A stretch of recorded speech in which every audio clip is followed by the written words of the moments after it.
ANC Youth League spokesperson Zama Khanyase joins us now for more reaction on that story. Zama, good to have you, and thank you very much for coming on. I'm sure you were in the deliberations as the Youth League represented there as a structure. What theory of revolution is guiding this decision to suspend a former president with the history that he has with the party? Good evening, and thank you for having us. I don't even think that a revolutionary theory is needed when you are dealing with internal organizational processes which are governed by the Constitution. When you are dealing with a matter such as this one, especially when you are dealing with an individual of such a stature, it becomes important that you just go straight to the organizational guiding document, which is the Constitution, which is the law unto every member of the ANC. And that is what the ANC deliberated based on this matter. Yeah. So is it enough to want to cleanse itself of or purge itself from what they say is a bad element, which is Jacob Zuma at this particular point? I think it solves the problems of the ANC in its renewal. Well, if the ANC is to renew itself, it has to ensure that it holds itself in the highest possible way, which is to make sure that we stick to our guiding principles. Because remember that a document such as the Constitution of the ANC is not a document that anyone can just sit down and draw it up. It is a document that culminates from Congress resolutions of the ANC. A national conference of the ANC sits, and each time it reviews the Constitution. So that is what is actually utilized, and that is what the ANC then needs to implement, and it needs to make sure that it holds the same principles and holds the same standards for all members of the ANC. Because as soon as there is a different way of dealing with different members of the ANC, then it means that tomorrow we would again not adhere to our own guiding documents and our own principles as the ANC. And that is what would then hinder the renewal process. Because remember that the ANC is above any individual. The ANC as an organization has existed for so many years because since 1912, it has ensured that everything that is done is a product of resolutions, of collectives, of conferences of the ANC. So if we are to really renew the organization, then it means that documents such as the Constitution need to be adhered to. The chorus of renewal is not new. I mean, 3 conferences ago, if you read resolution of conference, they'll tell you the ANC already then started speaking of renewal. So if the Constitution is such a powerful document, why has the ANC failed to renew itself for such a long time? Well, you know, when you are really getting into it, you know that the sitting National Executive Committee of the ANC has really committed and has really said, we will prioritize the renewal project. And when that happens, and when things that come with renewal, including ensuring that you implement documents such as the Constitution, then it becomes painful because no one said when the renewal process is actually in place, there will be certain parts that are enjoyed and other parts that are not enjoyed would then be ignored. And I think that really part of the reasons why the ANC has taken a resolution that it really needs to renew itself for real. It's because of such instances where you'd find that when we really have to implement certain important documents such as the Constitution, there would be leniency, if I may say. And I really think that such a bold decision now really demonstrates that the ANC means business now. Talk about leniency. I mean, there are others who would have said the ANC should have used the state capture report, for example, as a criteria in ridding itself of bad elements, so-called bad elements. And there are others who are saying, no, that should not be the route. It's not practical. Well, what's the view of the ANC Youth League?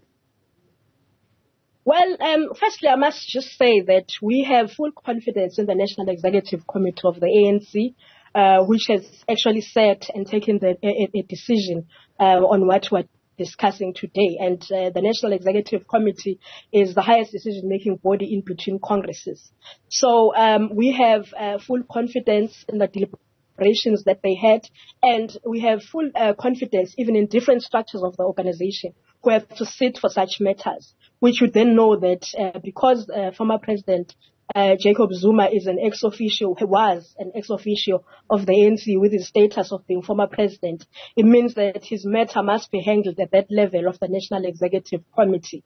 And I think that we must appreciate where we're at now. I mean, there are many other cases that can be stated before, but we are happy that now the ANC really means business. And I don't think it is just this matter only that the ANC has dealt with and ensured that it follows the constitution to the T. There are many other cases in different levels and structures of the organization. And wherever that may have been done before, which would have not been of the same standard, which was incorrect at that level. At least now, we are really serious about the business of renewal, and we are forging ahead and going ahead. But just to respond to your question, now we're dealing with this matter, which is at rule number 25.60 of the ANC Constitution, which is what is being implemented now. On the matter of state capture, we have not actually sat down to look at whether or not that matter would have needed a disciplinary hearing or a sitting of the National Executive Committee having powers to implement a certain section of the Constitution. So the two matters, I don't want to relate them right now. But I do want to say that we are. Why? Because I'm taking from your point of view saying there must be consistency and predictability in how these matters are being handled. Hence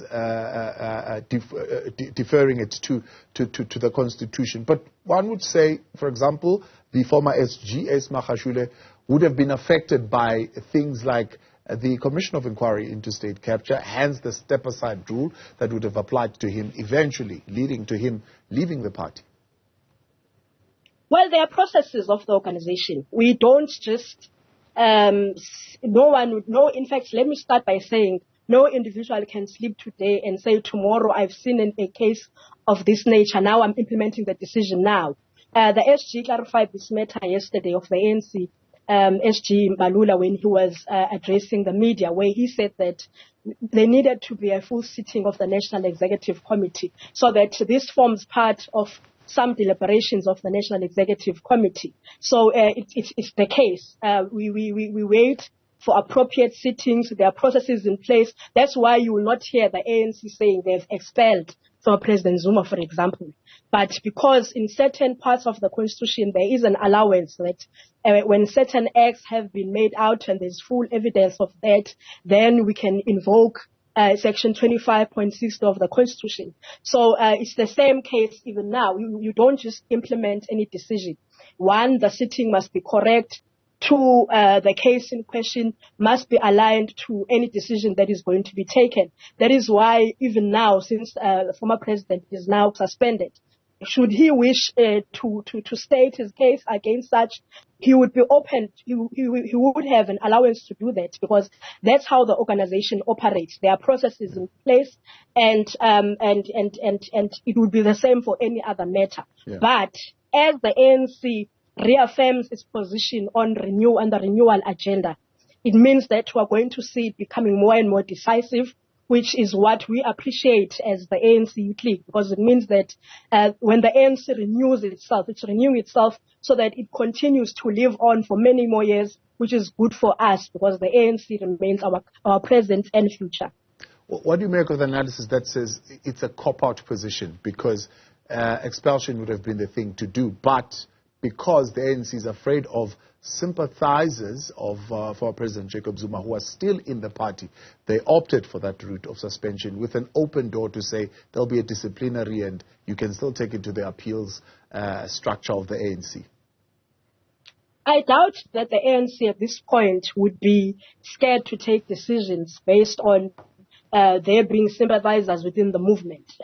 We as members of the ANC, as disciplined members of the ANC, we adhere to the same constitution, we adhere to the same rules and regulations, and we expect them to be actually implemented. So to have the National Executive Committee being painted as having been afraid to certain decisions because there would be certain individuals within the ANC who would be sympathizers. I think that is not a correct analysis, it's not a correct assertion, and I think that it was within the wisdom of the National Executive Committee to take the decision as guided by the Constitution. And I can tell you now that the ANC has taught us that we need to be able to support the ANC, the brand, above individuals.